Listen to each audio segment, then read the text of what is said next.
Welcome to Euro Hockey Hub. I'm with Ty, and today we have a special guest, and Austrian legend Thomas Raffl joins us. Thank you for coming on, and yeah, it's an honor to have you on here. Thank you guys for having me. It's gonna be fun. It's going to be great. Thanks for coming on, Raf. Thanks for the introduction, Mark. Like you said, absolute Austrian legend. Everyone loves him. What great teammate, great leader. So happy to have our conversation, see where it goes. Let's get into where it all started. What got you into hockey, and at what age did you start? Well, I grew up in a town called Villach. That's like way in the south on the Italian border. And my dad, my uncle, they used to be professional hockey players. So we got a taste of hockey really early in our careers. So I probably started skating at 3 and went with my dad to the rink every game, and so that's how we got into it. And I maybe started playing around like 4.5, 5. That was probably the age I started. It's awesome. Like for me right away, Raf, growing up, my memories were all I wanted to do was be at the rink all the time. Like I loved it. Did you Yeah. know, like same for you, 3 years old, did you just know like this is the thing. This is what I want to do. Yeah, we loved it right away. So we were playing like hockey in the winter time every day at the rink. Then summer came around, there was no ice, so we put on our inline skates and never stopped playing. My mom had to Mm. call us back. We left in the morning, came back at night. That was just and that way you just build your friendships around hockey too. So if I didn't even have friends outside of hockey. Like, because I feel like it's like a really small town. It's like 60,000 people, and the main sport is hockey. It's like the biggest rivalry in hockey at Klagenfurt Villach. That's super close, just a 30-minute drive, and it's fun. But I realized it later, but when the way we got raised is like Villach is good and Klagenfurt is bad. Until now, I've never set a foot into Klagenfurt except for a hockey game because I just don't want to go there because people kept telling me when I was younger, and now it's like it makes it easy to play against these guys because you always find the right emotions to play. But yeah, it's fun. But we fell in love with the game right away. My younger brother Michael, he's still playing too, and it's a great memories we had as kids, and the good thing is it still makes the same amount of fun that it did back then. Mm. Yeah. I mean, the fact that Michael, I mean, we could just transition right into that. That's crazy that, you guys are going to be teammates now. I don't know when the last time it was that you guys have been teammates before in the past, but what's it like for you, having your younger brother join the team, be Red Bull after you guys have had all this crazy success the last 4 years? Him and his family, everyone moving back in to not, only just coming home to Austria, but coming back to Salzburg to play with you. What were his emotions like? What are your guys' emotions like? The families? It'll be a lot easier now for your families to all watch one hockey game instead of having to figure out the time change. Where is he playing, doing all the different things across the world? So, what were those emotions like right away for you guys being able to be teammates? I mean, we've been talking about that for years now because he never knew like when is it gonna happen? When is the chance gonna be to come here? And after last year in Lausanne, he ended up having 2 knee surgeries, and it was just not fun anymore for him. It's a lot of pressure on imports there, and now he's at an age where it's like his wife is from Villach. He's got 2 kids, so there was the perfect time for him to make this transition, get Mm. home. Now he's only 1.5 hours away from home, so it's easy for our parents to come out there, see the kids, and yeah, I mean for us, there's been a lot of talks. Of course, it's one of the best things you can imagine if you get to play with your brother and possibly finish your career with your brother. I mean that's Mm. awesome because the last time we played together, that's got to be like '06, '07, and that's when I was kind of at the end leaving to Sweden, and my brother popped in. So we never really played like huge roles on the team too. And now, especially watching his career, how his career developed is crazy. And for Salzburg, this is probably the best thing that could happen to the organization too, because they're trying to develop young players, and who could be better to watch than a guy that did it himself and made a career in the NHL. Yeah. So you represented Austria at under 18 and under 20, where you, and of course further on, but at under 18 and under 20 level, you won the World Junior Championship bronze medal. What was it like to first step up to the World Junior Championships like that and to take something? I mean, that was a great experience. It's never been like I'm always proud to play for my country, but under 18, under 20, it's more like the development factor was so high. So when I got started playing for the professional league here, then it kind of gave me the opportunity to play against men and then playing at the World Championship. Because I think the stats you're reading, it's not like the A pool where like Canada, these teams are. It's like it's different hockey, and all of a sudden you play against kids again. So that was just a nice experience, and it was fun because you know you know all these guys from the league. You play against them, and then you have a chance to play with them together on it for your country. I mean, that's can't get much better than that. It's funny how Raph says he was playing against kids again, even though he's playing against guys his own age. Yeah, no, that's how it felt though. You know how you play Yeah. against, if you play You- against a man, the game changes. Like the Different game. intimidation factor kicks in, and Yeah. that's when you get used to it, and all of a sudden you're back with your age with playing against guys that might not have had this opportunity or to make this experience yet. It changes a lot, and that's also why if you look at North America, if you look at the young guys there, it's just so much competition. That's what we're Yeah. missing in Austria for like under 18, under 20, you made the team if you're under 20.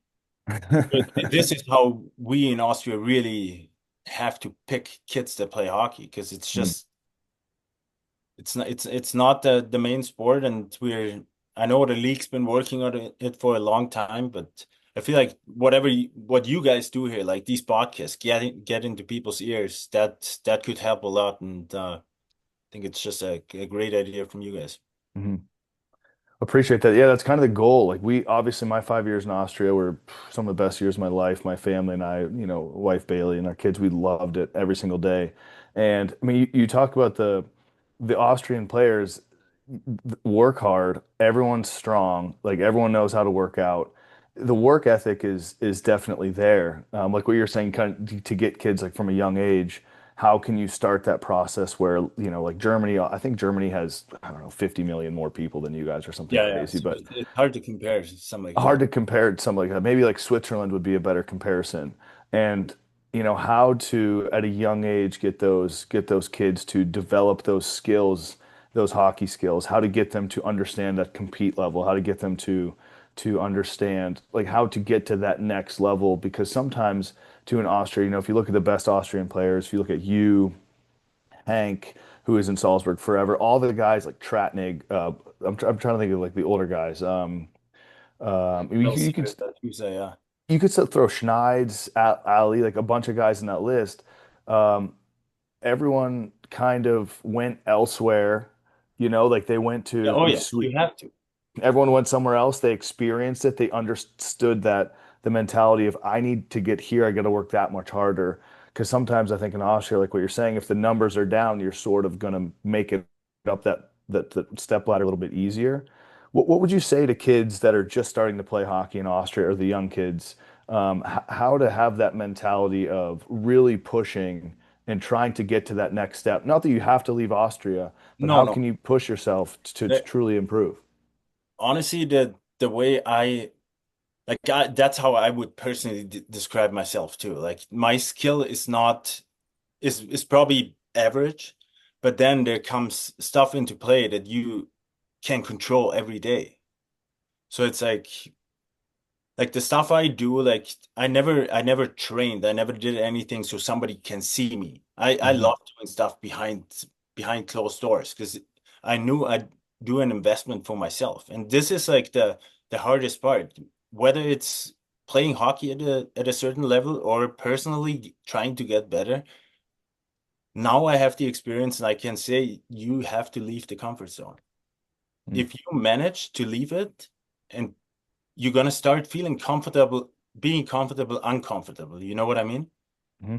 Like every time you go to the gym, you do something with a purpose. If you go on the ice, like now you can tell young kids like go on the ice and shoot 100 pucks a day. It's not gonna help. Go out there and shoot 50 with a purpose. You need to Yeah. know what are you practicing, what are you training for. And I feel like as a young kid, it's hard because the hardest factor are usually the parents. They're trying to push, push, push. And that's usually when kids are like, okay, I don't want to do this anymore. This is so much pressure. They get to know the pressure coming from the outside. Hmm. The only pressure you really have is the ones you make yourself. Hmm. Because how many times does it happen? Like I got caught personally, oh fuck, I did that. What are the guys gonna think about it? And Hmm. usually nobody is even wasting a thought about it. But you Yeah. you make stuff up in your mind. That's like that should be the biggest factor. And if I could tell a kid anything to make him better, it's just like trust in the process. Don't hustle things. Go to do them with a purpose, and it's all gonna work out good. And I remember I used to like going in on off days just to work on some things to keep the dust from getting Yeah, on the. And I remember I would always see Thomas there, like working on same. We'd be on the ice, he'd be taking a bunch of shots. I'd go just to take a bunch of shots. But it's those little things that sometimes with the younger guys, they see a day off. And when I was younger, I did the same thing. Oh, day off, finally, play video yeah, games and do nothing all day. You know what I mean? And when you get older, and if you love it and you really want to improve to see what you can do, like people look at Thomas Raffl and they might just think, man, what a gifted athlete. This guy's just so yeah, big and strong. Oh man. And it's like he's the works the hardest in the gym. He's always there on a day off shooting pucks or working on like skills.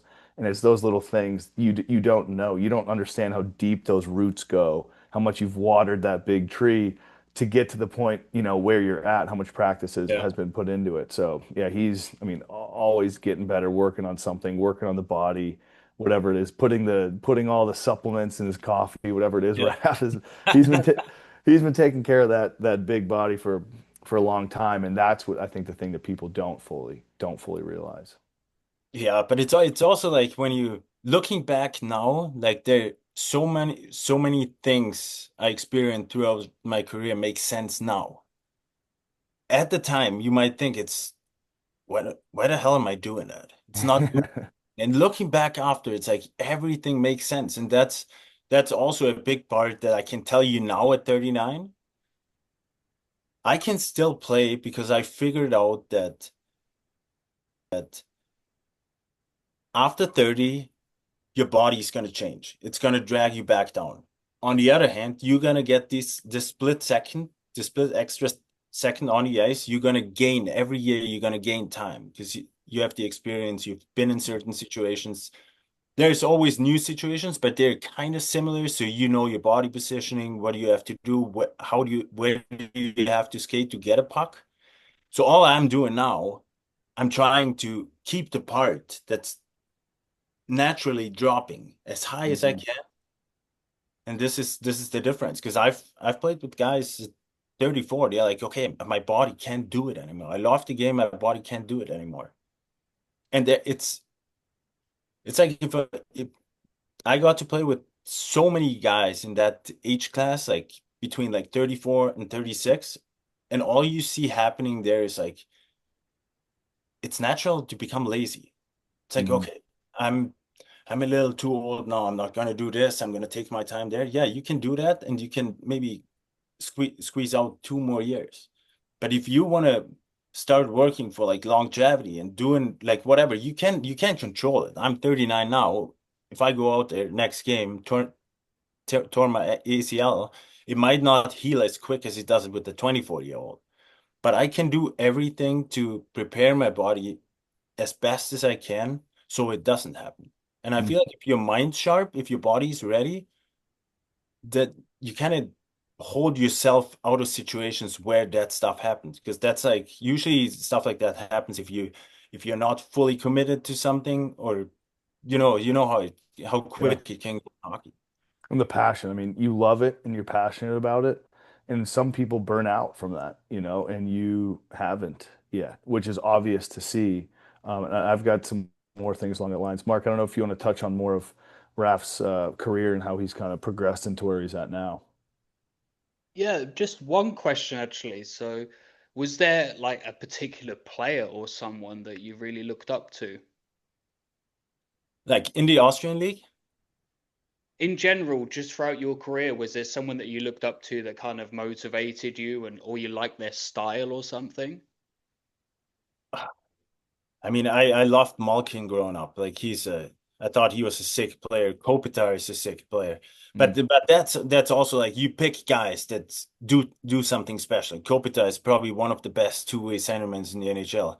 mhm, But really, if you want to translate to guys, I learned the most from like guys I've played with mm, because I could learn from them so much, and it's not like there's not this one guy I looked up to, and I feel like that's like was one of my strengths too, because especially when I was younger, I was like a sponge walking in the locker room, a dry sponge, and when I walked out, I was soaking wet because I was just like listening and learning from people at the same time, because it's like there's this saying that you learn from elder and from kids because these guys have been in these situations, and it's not always hard. I've had times where Trotz came up to me and he's like, he used to be the former yeah.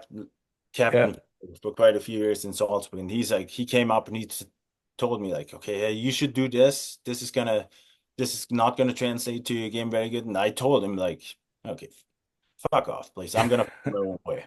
I want to beat you the next drill we go out there, but Yeah.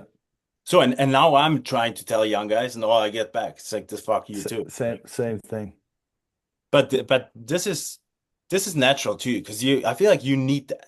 You know, Mhm, I hate when young guys come to the locker room, and I'm in this situation now that you're in charge to fix the locker room, and you have these mhm, young guys come in that they're just like either they have way too much respect, and I tell them, I don't even want your respect. Why would you respect me? Let me do something first so mm, you can respect me, because I grew up the same way too. I'm not gonna respect somebody for his age.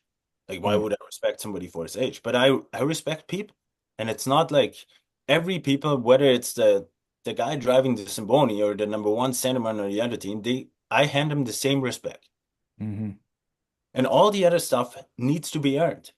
mhm. It's the same for everybody. I feel like in coaching, especially, like earn the trust. Everybody's Yeah. saying it, nobody gets it, but I people that say they don't get it, they're like out of their position.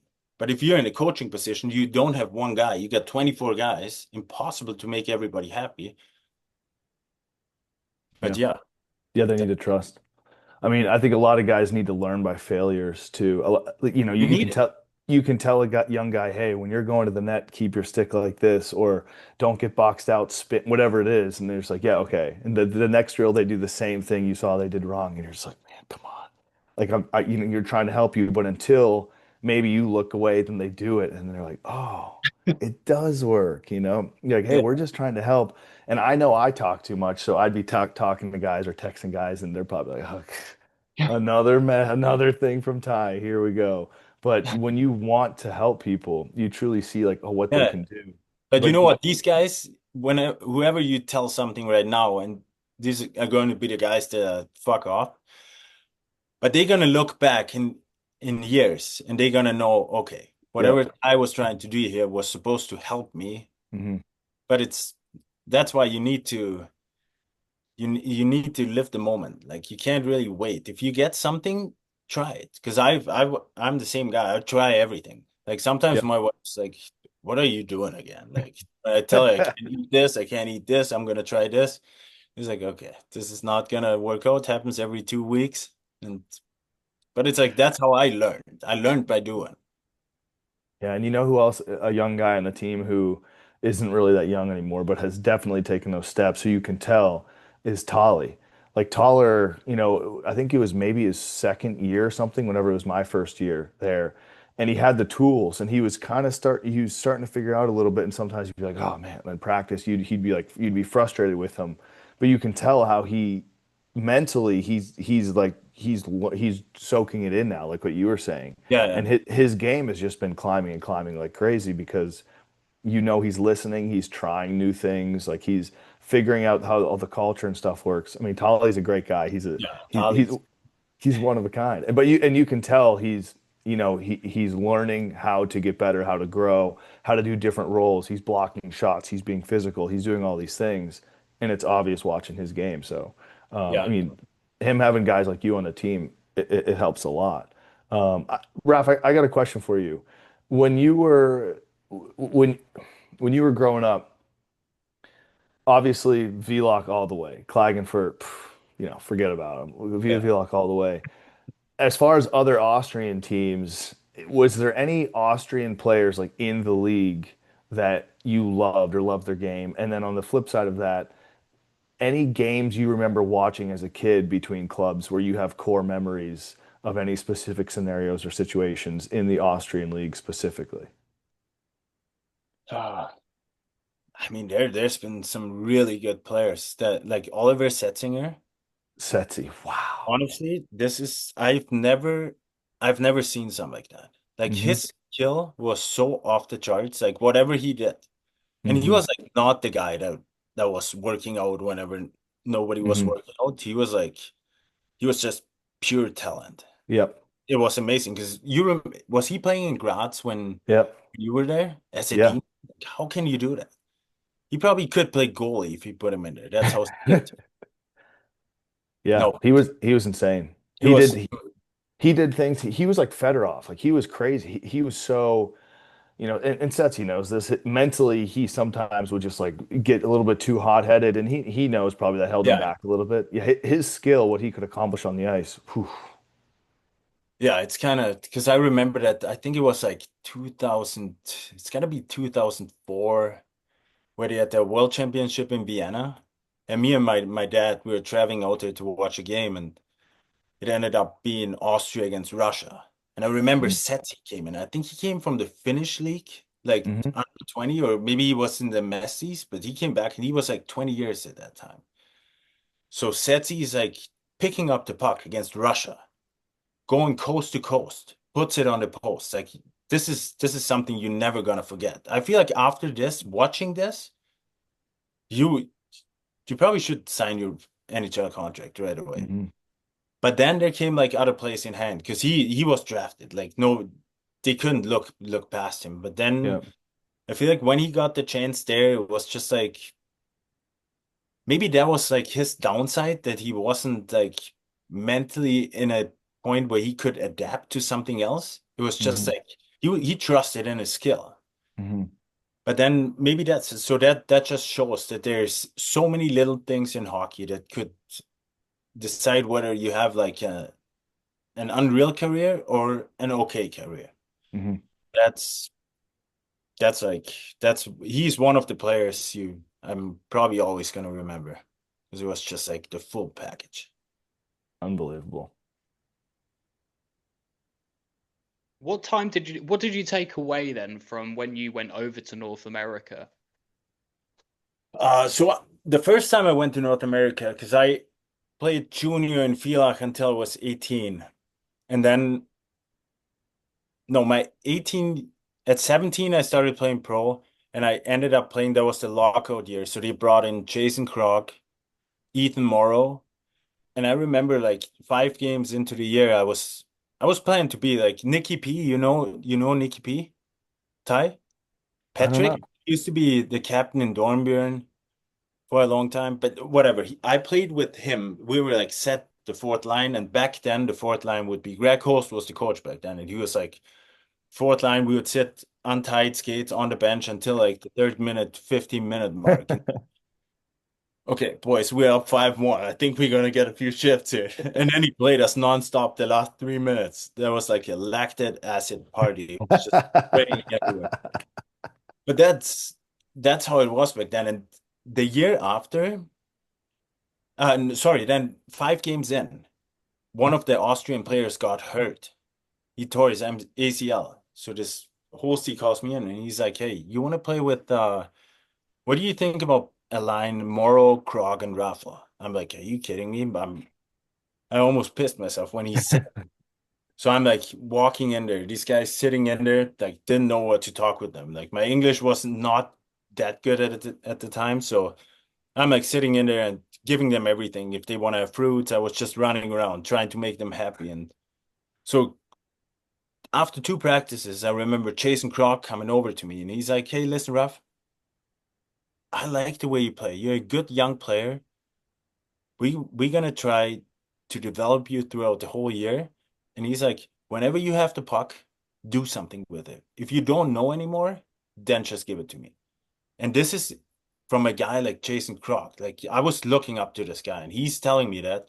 And as soon as he said that, something clicked in my mind too. And that was like I was 17 years old. I finished the year with 19 points. And so there was the summer, and all of a sudden everybody started talking about like going to major junior. I'm like, the furthest I've been away is Vienna. I don't know anything outside of Europe, especially.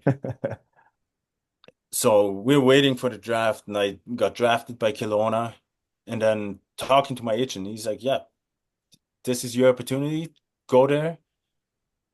So I went there, was living with like a guest family, billets, and we're doing summer ice hockey in Kelowna. And there was like Danny Heatley, there was these guys playing out there, and the coach back then, Jeff Truitt, I think he was watching these practices, and he calls Holsty, and he's like, "Hey, listen, we watched Raff like skate with these guys. I don't think he's gonna be here for long." Hmm. So then I hear that, and all of a sudden, I went home, and from one day to the other, started getting homesick, like not feeling good. And it's so easy to tell now, but back then, if somebody tells you, you would never tell anybody you get homesick. But Yeah. I was at this time, and then it was just really like I couldn't focus that much on hockey anymore, and then there was a situation that Alex Edler, he got sent down from the Vancouver Canucks again to play junior, and they only had 2 spots. So my agent calls me and he's like, "Hey, listen, they're gonna trade you, but they give you these few options." I'm telling him like I don't know any of the teams here. Just put me to a spot where I can play. Mm-hmm. Walking down to the airport because everything was packed already when I went to the locker room. Like the bag is packed, like didn't know what's going on. Packed all my stuff up, went like short sleeve to the airport, flew out to Swift Current. I'm standing there in shorts. In short with my hockey bag. I grabbed like every jacket I had in there. I put it on, hopped on a Greyhound bus, drove to Regina, I think, and then no, Regina we landed, and then they drove me to Swift Current. And that was like a shocking moment when I got there. Shocking. This Did was you all. go? Sorry? Keep going, Raf. Keep going. No, you go. Did you end up? So how did you get to Des Moines? That's so I never really felt like in Swift Current, that was like too many things were happening already. So I was like, couldn't get my head away. And so I was talking to the GM in Pheelach, and they're like, "We would love to get you back." Like they wanted to give me a contract, but then they had some issues like with sponsors and stuff. So they told me it's gonna take 2 weeks until they can figure something out. So I'm like, I can't skate with Swift Current anymore because they have like an 82 game schedule. It's like you can't just not play here anymore and practice with these guys. So Pilo arranged me something that I can go to Des Moines because he knew somebody on the Buccaneers. Mm. So I went to Iowa, started playing there. I actually got to play 4 games for them. It was kind of fun. We had a pretty good team, and yeah. And then after 4 games, it's just I couldn't find my game anymore. Got back home, got to Villach, and I was actually just golfing with Holsey 2 days ago, and he kept telling me stories from back then. He's like, "Hey, Raf, when you came back from North America from junior, you couldn't play hockey anymore." I'm like, "What?" "Yeah, we were treating you like a little bunny out there because I couldn't do anything anymore. It's almost that I lost my game."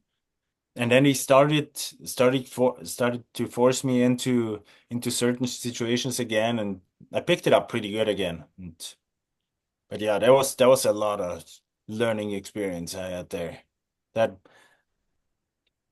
Man, that's a young age to be mentally going through that too. Like the physical stuff, playing hockey is easy, but whenever you haven't been playing games and you're practicing here and then you're going there and you don't know what's what, you can't really trust anybody because you don't feel comfortable even playing. You don't really yeah. have teammates that No, you're used to having every single year. it's easier said than done, but this is just like the mindset needs to be right. You need to Mm, be like free to play. Because that's why it's called a game, right? You need to have fun doing it. If you don't yeah. have fun doing it anymore, then there's things are gonna go away. They're gonna be taken. Mm. I mean, and that's something I wanted to talk to you about today, even for this is, and I think I probably told you in the past, but I had an interview with Mark, and I talked about, I thought you were probably the best player I've had ever played with because he's so strong. And it's not that every game you would do necessarily like something super skilled and you know that, but in the biggest moments, what you would do would just blow people's mind. Like I think it was against Farivar. I think it was Farivar. No, it might have been Balzano. I don't remember. I don't think I was playing, so I don't know what year it was in the playoffs. You curl up by our bench in a playoff game and throw a backhand sauce all the way across the ice, bang, tape to tape. I forget who you pass it to. And it was just something that, like, between that and your between the legs goal against Fairhavar, any big moment, you're scoring a goal or like you're making the play. And I think obviously the amount of hours that you put in behind the scenes that people don't know about. So you've already done this 100 times, even though that's your first time doing it on the ice because you've Yeah. spent all this extra time on the ice, which people don't understand. You get the reps in early, then it just happens. Your joy for the game is infectious to your teammates too. It does something that people see and they understand. That guy loves it. He's working so hard. He's so passionate about it. It gives somebody else energy. It gives somebody else a breath to keep going. How do it gets to be a grind during the season. How do you keep that joy? How do you keep that passion? How do you keep that going on, like whether you get an injury or it's January or February and like it's dark and rainy and you got a broken hand or something's not feeling right? How do you keep that mental side up?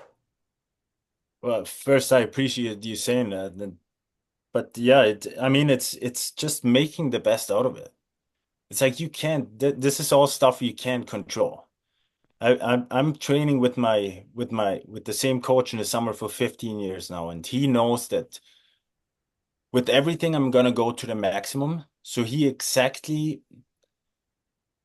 like you cannot prevent injuries, but you can do everything possible in your hand. And even if you have like a broken hand, you might not be able to play hockey for a little bit, but there's like a lot of body left you can get better at. Hmm. So this is like, and the same with the when you say like in big moments, I feel like in big moments, whenever they pop up, I get this extra energy, Hmm. and it's not, it's kind of because I feel what other I can. How do I say it? I almost feel like how other people feel too.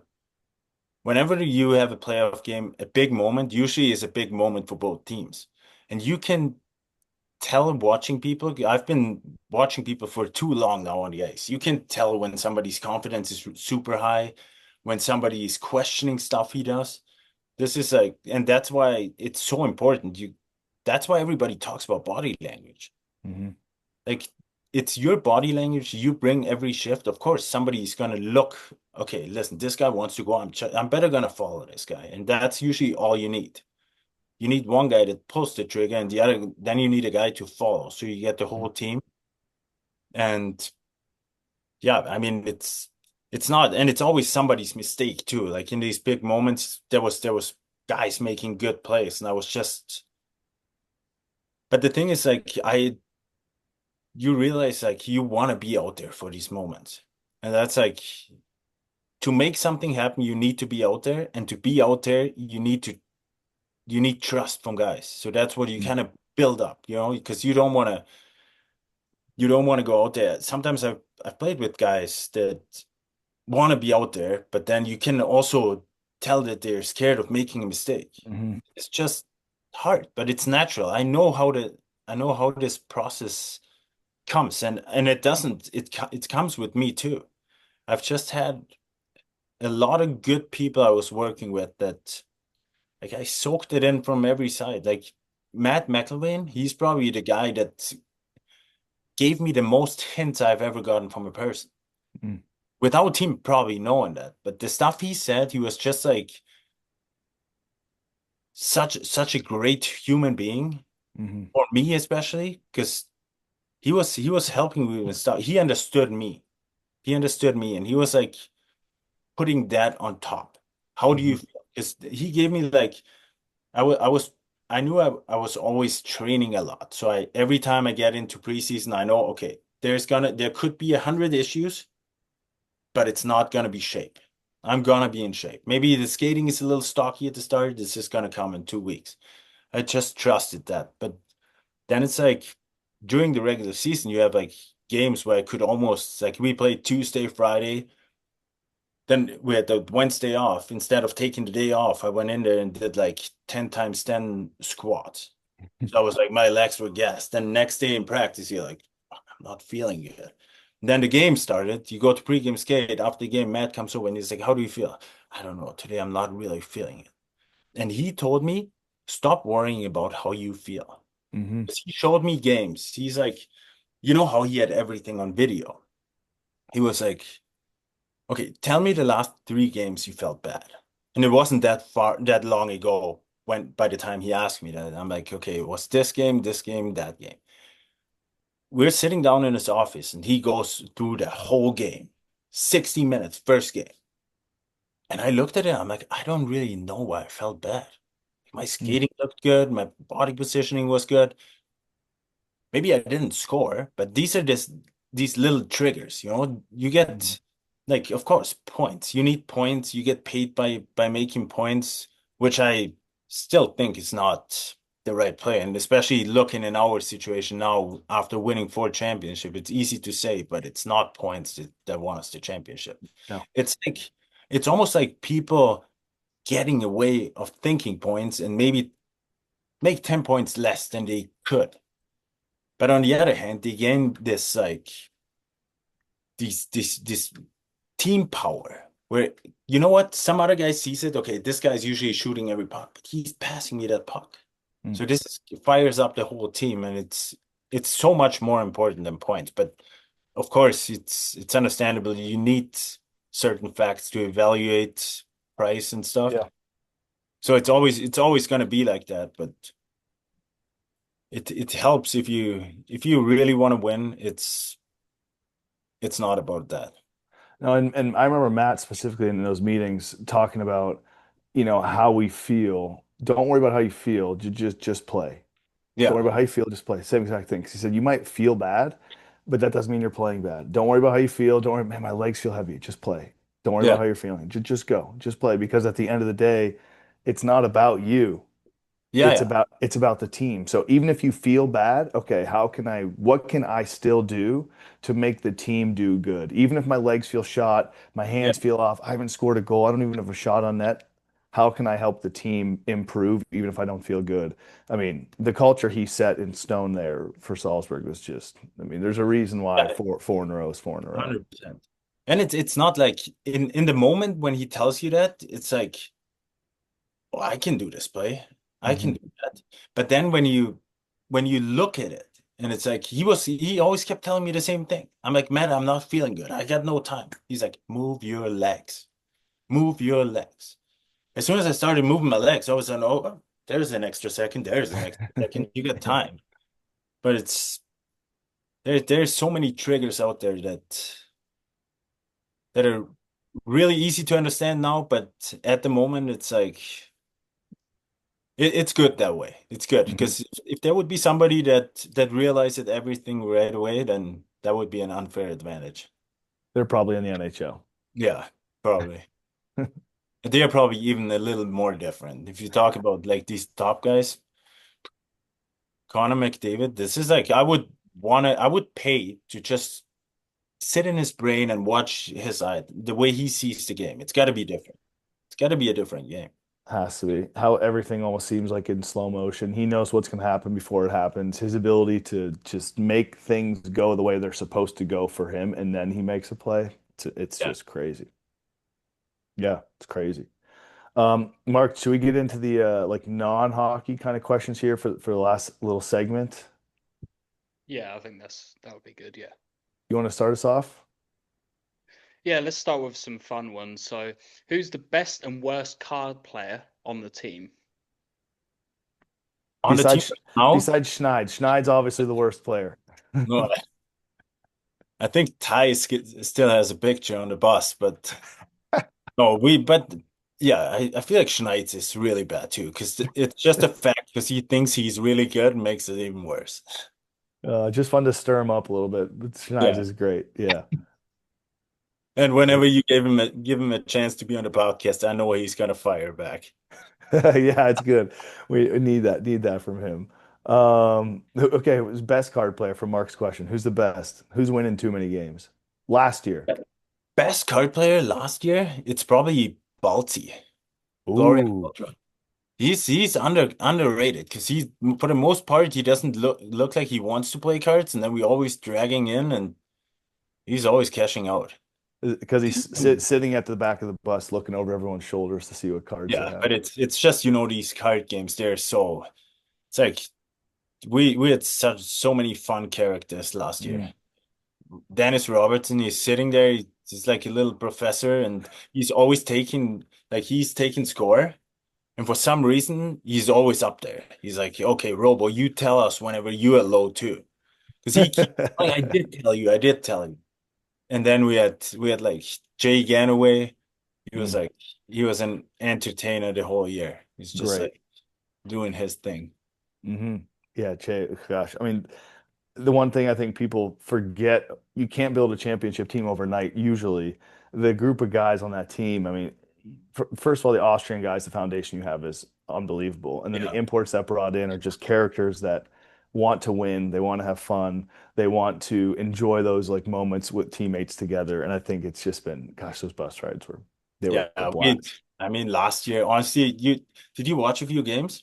Yeah, That Ryan Murphy, man, he's probably the best D man I've ever played with.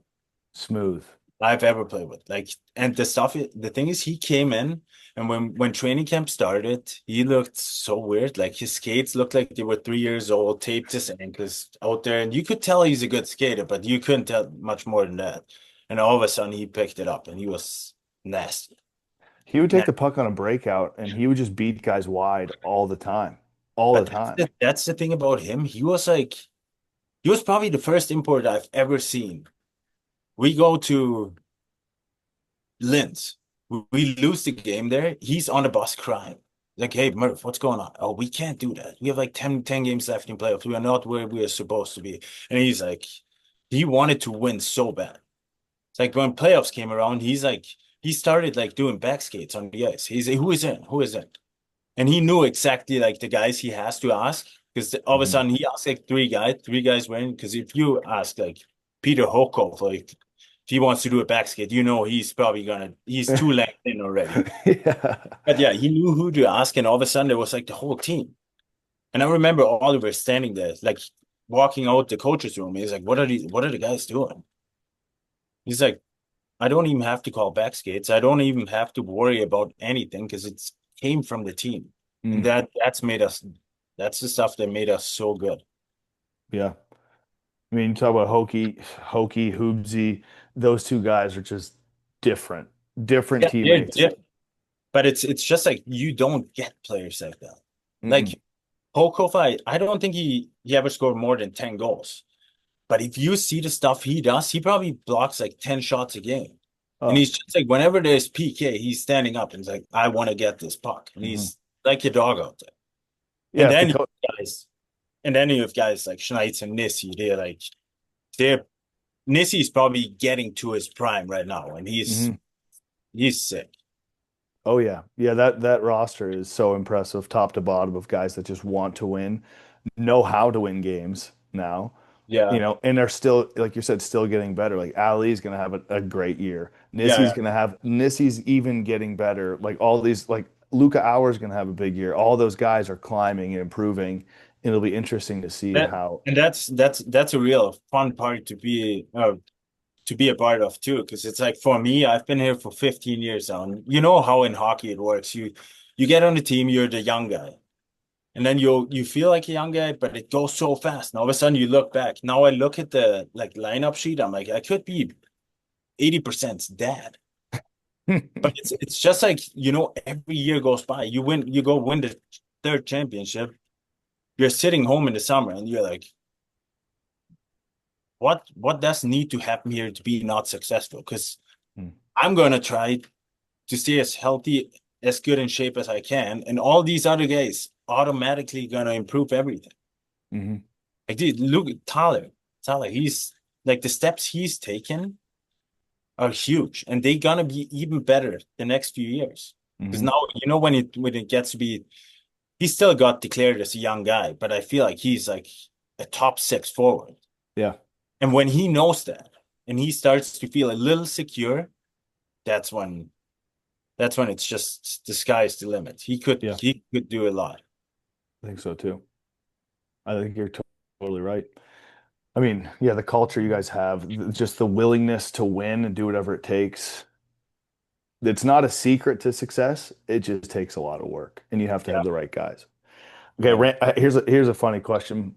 You guys you're stuck in the woods in God, let's think somewhere in the middle of let's just say somewhere in the middle of the forest, anywhere. You're stuck. You and who do you want to be with on the team? Who's one guy you're like, hey, if I'm with that guy, I'm surviving. We're good. We're gonna make our way out of this. And then who's one guy who you're like, I don't want to be stuck with that guy. If I'm with that guy, I'm gonna die in the woods. On our team, Yeah, on the team. honestly, I feel like I would have to pick Hoopsy. I want to go with Hoopsy in the woods, and you're gonna be secured.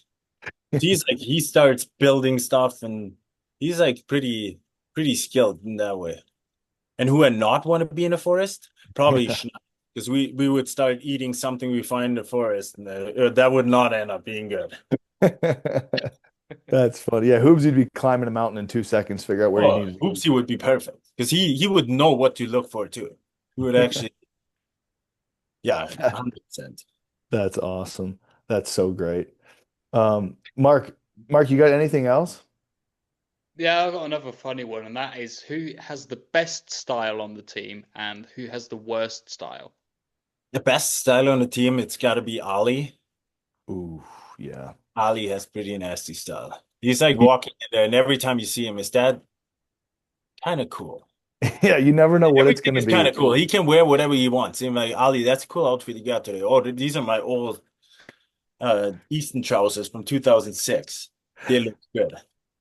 No, he's like one of these guys that he sets trends. He comes in there with something, and you have like 18 people looking at him like that. 4 days after, there's this new guy coming in, same style, same. It's like, oh, I never said it's bad. Well, No, Raph, he's pretty you good. got to Mark, you got to understand too. Raph would come in.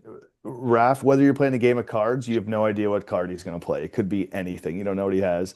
When he comes to the rink the next day, he could wear anything. You have no idea what outfit he's going to have on. Could be a Travis Scott shirt. Could be It could be whatever those Louboutin shoes are. Like anything could happen with Raph coming to the rink, and that locker room aspect made it good. But yeah, Ali.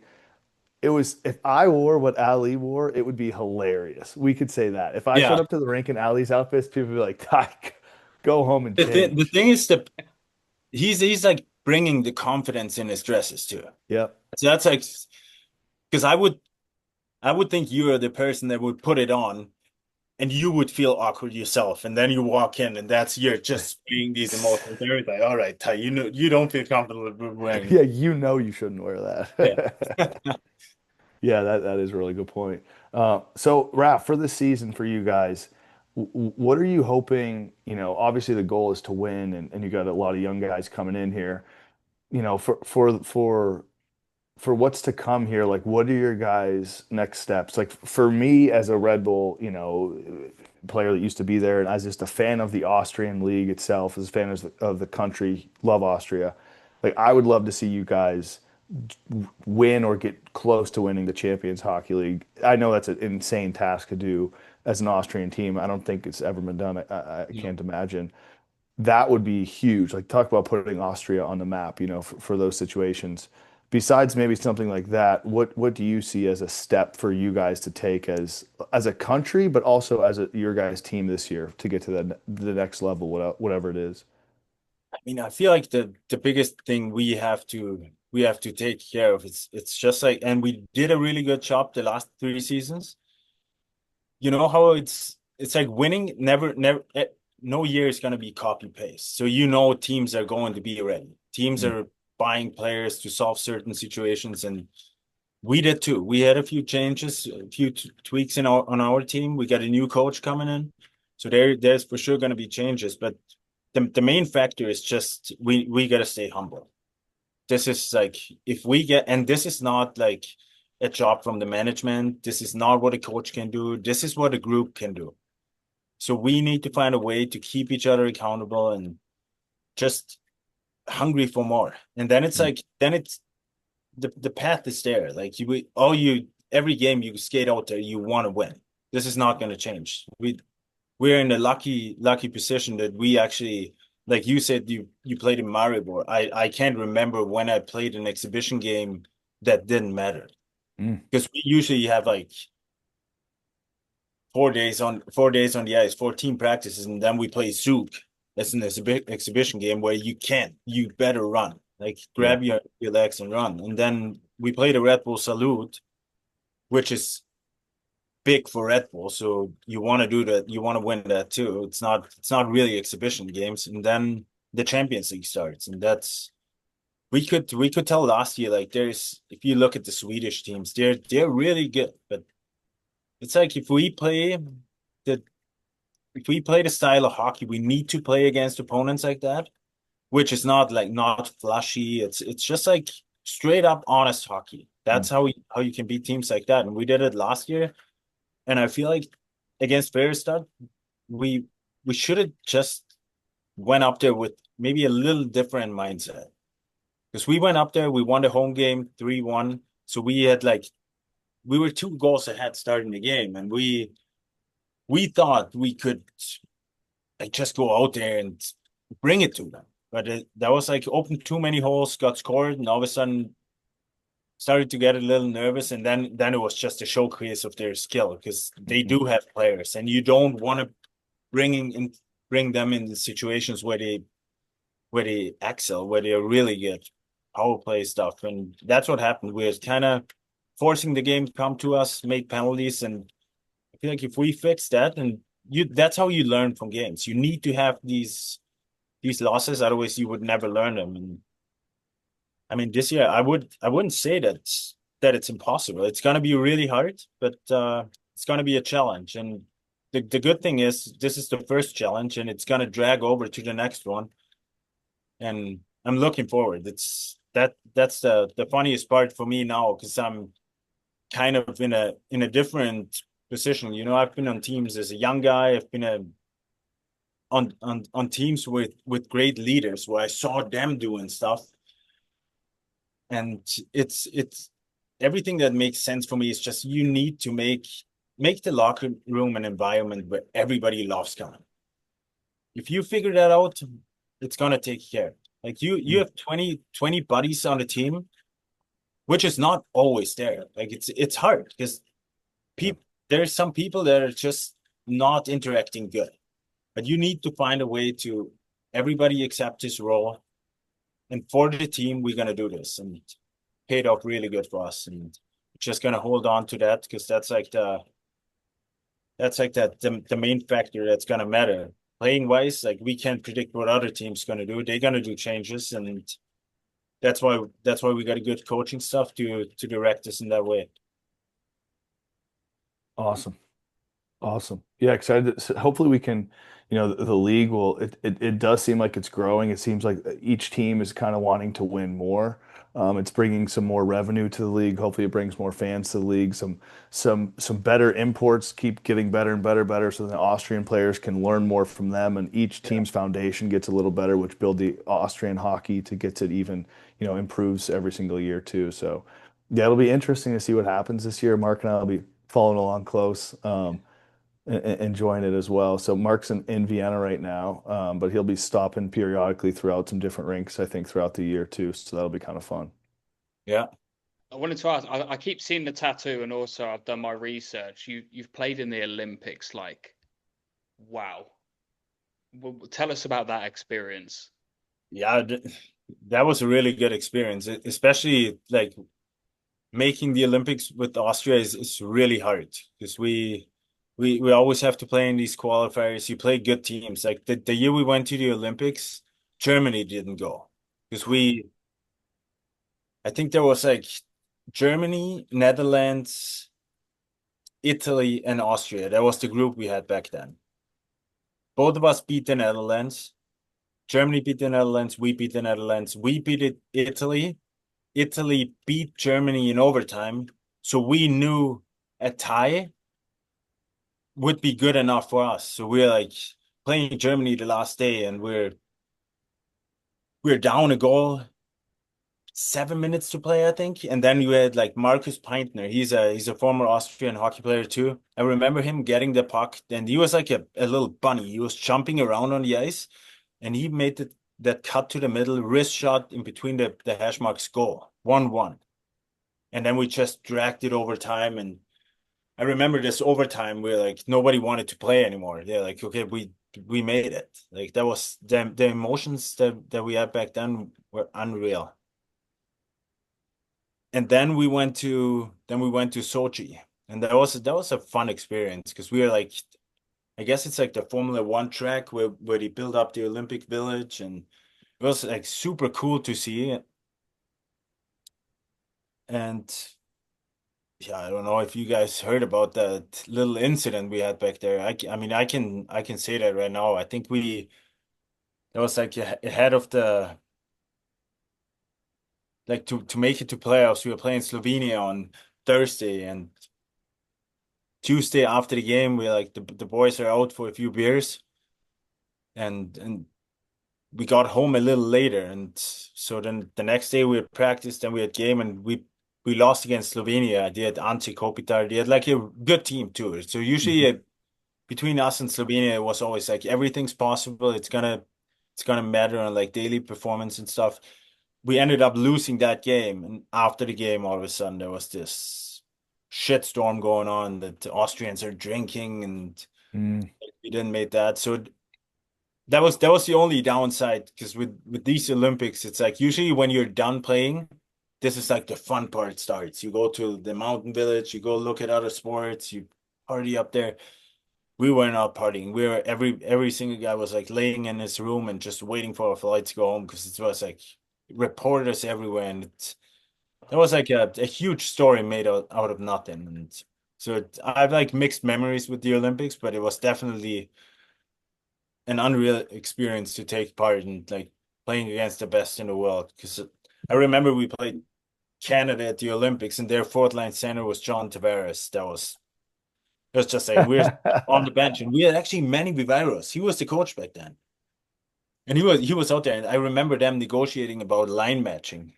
And I just remember, I think it was Vanek turning around and saying like, "Who do you want to match?" Like they got four lines. They're rolling four lines. You couldn't tell who was the first line. That was so cool to see. That's awesome.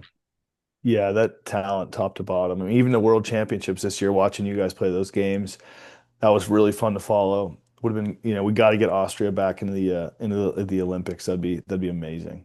Yeah, Austria is in good. I think there's a bright future coming up because there's like a lot of young Austrians now playing in like Switzerland. Then you have Marco Kasper, Rossi. Yep. Like if these guys ever have a chance to come to a world championship, it's gonna be interesting to see like who is like the team to match. Yeah. Because you saw at this world championship, like like nations like Canada, they should win every time, but there's like factors out there. Watching that Denmark game was like you couldn't even say that Canada played bad. It's just like Yeah. it's like they maybe took it a little too easy over periods of the game, and it's nothing you can't turn on like that. And all of a sudden, it's like one bounce the other way. Yeah. I mean, those teams, Denmark, Austria, Italy, Great Britain, whatever team it is, Slovenia, they want to win so bad. Like that's Slovakia, like this is their highlight of their years to get in these games and try to win. Whereas you're coming from those guys, Canada and US, they're kind of like, well, our season's But over. yeah, but you know what? They want to win too. But They do. Well, yeah. that's also the thing, like how you manage yourself. Because if I remember us going to World Championships, like we had this one World Championship 2018 in Bratislava. I remember my brother came for that one too, and we were playing and we were losing every game 7-0, like 7-0, 4-0. Sitting down from the World Championship, it's like your mind goes just wild. It's like, fuck, are we getting paid for doing that? Mm. Then on the other hand, you see like Crosby, McKinnon, these guys lose. They're gonna get back on the plane and they're gonna be the best next year again. So this is just like how you recover from certain things. And it's a fast sport. Everything can happen. And that brought us where we are with the national team right now too, because we have a good group of guys, and we're just stopped giving opponents that much respect. Yeah. Because these are good nations, but it's if we play like if we do the stuff they don't want to do, because whenever you play like Finland, they play against Austria, they don't want to play the body. They want to hope that this is a bye game, like Right. and it's hard, and we kept that mindset, and it's also really good that our national team is like half the team is Salzburg. So we're like getting to play long into playoffs all the way to the end. Then you have like a week off, and then you go right away. There's some guys that got eliminated in the quarterfinals. They have like a month vacation, and then they start skating slowly again. So until they play the next game, it's probably 2 months, which makes a huge difference. Yeah, tough to jump back in. Yeah. Thanks for the answer. Yeah. Ty, did you have any more questions? I'm good. I just appreciate you taking the time, Raph. I mean, I think we better cut this off so it doesn't end up being a 9-hour video episode talking about hockey. No, I'm just so thankful, man. Like, great teammate, great leader. It was a privilege to play with you. Thanks for coming on the show with us. We're super happy to see how the year ends up with the Austrian League this year. Very thankful that your family, everyone's doing well. And yeah, just super happy you could be here. Mark, I don't know if you've got anything as well. Yeah, just thank you very much. You were actually my first ever time I moved to Austria. You're the first guy that I saw on the ice in my first ever hockey game, and I thought I was looking at a fridge. You're enormous. I appreciate that, guys. It was really fun, and I think it's really good what you guys are trying to do here. And whenever you need some help, if I can help, let me know, and it's gonna be great.